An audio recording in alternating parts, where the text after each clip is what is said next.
Welcome sa Dries TV. Kung interesado ka sa ganitong news, huwag kalimutang isubscribe ang ating YouTube channel. Maraming salamat! Welcome back again sa ating YouTube channel mga kakimpaw, and sa update natin ito ang pag-uusapan natin ay tungkol sa mga importanteng kaganapan kina Kim and syempre kay Paolo Avellino. So pag-uusapan natin sa update na to ay may kaugnayan nga mga kakimpaw sa bagong inilabas ni Paolo Avellino na talaga namang pinagkakaguluhan ngayon sa mundo po ng social media. Sabi nga po nila mga kakimpaw, sinampal na naman ni Paolo Avellino ang lahat. Ano kaya yan? Mamaya tatalakayin natin ang tungkol dito. And bakit nga ba trending ang Di Alibay mga kakimpaw?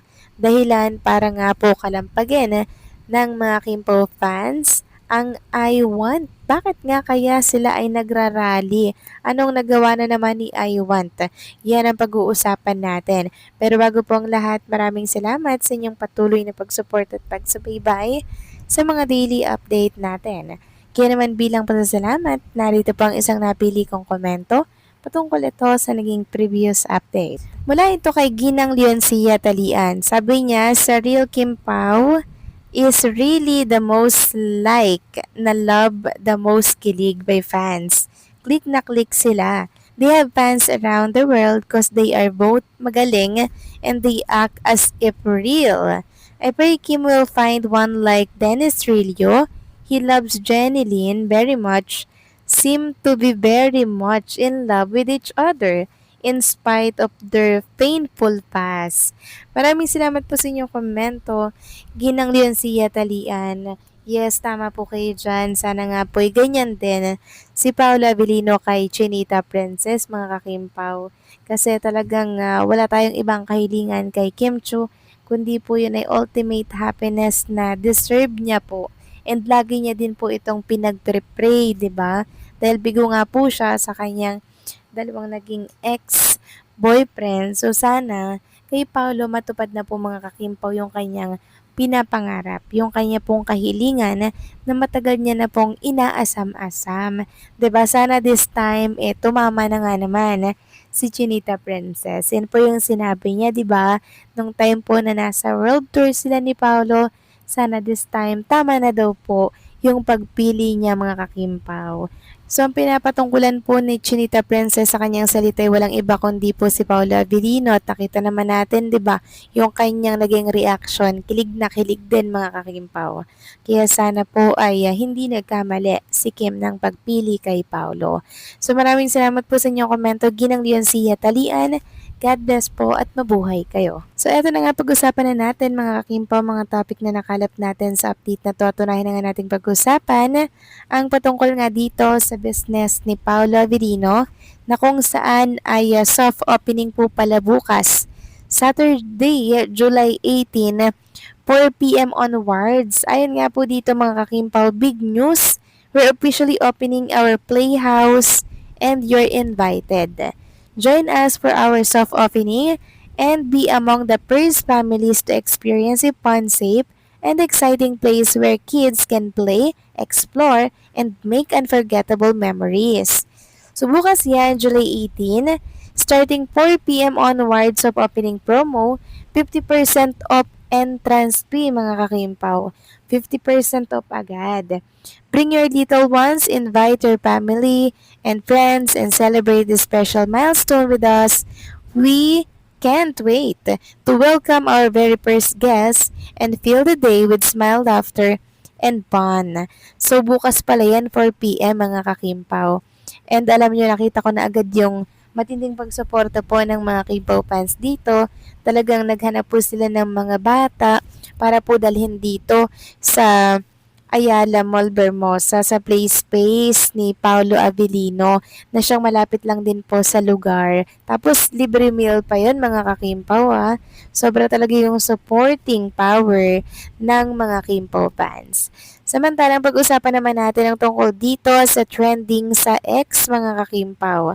Pang 9 po ang The Alibay I Want TFC finale. So pinali na po kasi ngayon sa I Want. And kanina nga marami kong nakikitang reklamo ng mga Kimpaw supporters na bakit daw late lagi mag-upload itong si I Want. Pero pag magkukuha daw po ng bayad, mabilis pa daw sa alas 4. So yan po yung reklamo po ng mga Kimpaw fans. Kasi yung iba, sa I Want po talaga sila nanonood para sila po ay una. Sa Free TV kasi, next week pa po ito matatapos. Pero sa I Want, ahead po kasi ito mga kakimpaw. Kaya talaga namang ang mga Kimpaw fans ay nagrereklamo pag nalilate po ng upload ang I Want. Samantalang next topic naman, talakayin naman natin ang tungkol dito sa inilabas ni Paula Avellino sa kanyang social media account na talaga namang pinagkakaguluhan ngayon sa mundo po ng social media. So ito po ay parang camera or lens na naman mga kakimpaw na worth 1 million cham sims daw. Grabe, nakakalula, no? Nakakaiyak po pala yung presyo nitong mga inilalabas ni Paolo Abilino sa kanyang social media account. Sabi nga dito, another papanampal sa kahirapan natin. This whole set up cost almost 1 million cham sims. Grabe naman yung 1 million cham sims na yan mga kakimpaw. Sobrang mahal. Pero syempre, kay Paolo Avellino, deserve niya po ito. Lalo na kung ito po ay magagamit niya naman sa kanyang mga business. 'Di ba? Alam naman natin na si Paolo Avellino talaga ay may plano po talaga yung maging direktor, 'di ba? Slash producer mga kakimpaw pagdating po ng araw. Kasi hindi naman po habang buhay si Paolo ay isang artista or isang actor. Syempre, itatry niya din po yung pagiging director, pagiging producer, 'di ba? Kasi si Paolo tumatanda na rin syempre 'yan. Kailangan niya po namang mag-try ng iba na kung saan kahit hindi siya gumugol ng mahabang oras, pero may trabaho pa rin, may sahod pa rin, dito siya sa director slash producer mga kakimpaw. Kasi nakikita ko talaga kay Paolo, mahusay po siya mga kakimpaw eh. Pag talagang kinareer niya po ang pagiging director slash producer, meron po siyang future dito talaga mga kakimpaw. And sa mga nagtatanong naman kung iiwanan niya ang showbiz, ang pag-aartista or ang pag-arte once na ito po ay nangyari, for sure, iiwanan niya ito mga kakimpaw para nga naman mag-focus sa kanyang business. 'Di ba? Which is itong pagiging director nga at pagiging producer. Pero pag nangyari yun, for sure naman, may pamilya na si Paolo or meron ng binubuong pamilya si Kim and Paolo mga kakimpaw. Kaya naman enjoyin at sulitin natin hanggat nakikita at napapanood natin sila sa telebisyon at andito pa sila sa showbiz industry.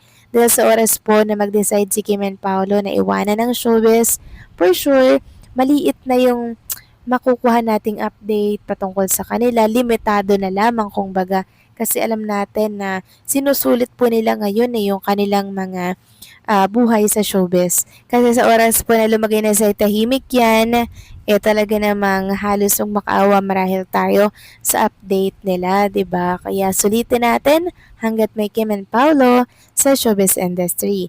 So kayo ba mga kakimpaw, anong masasabi ninyo dito? Please comment down below.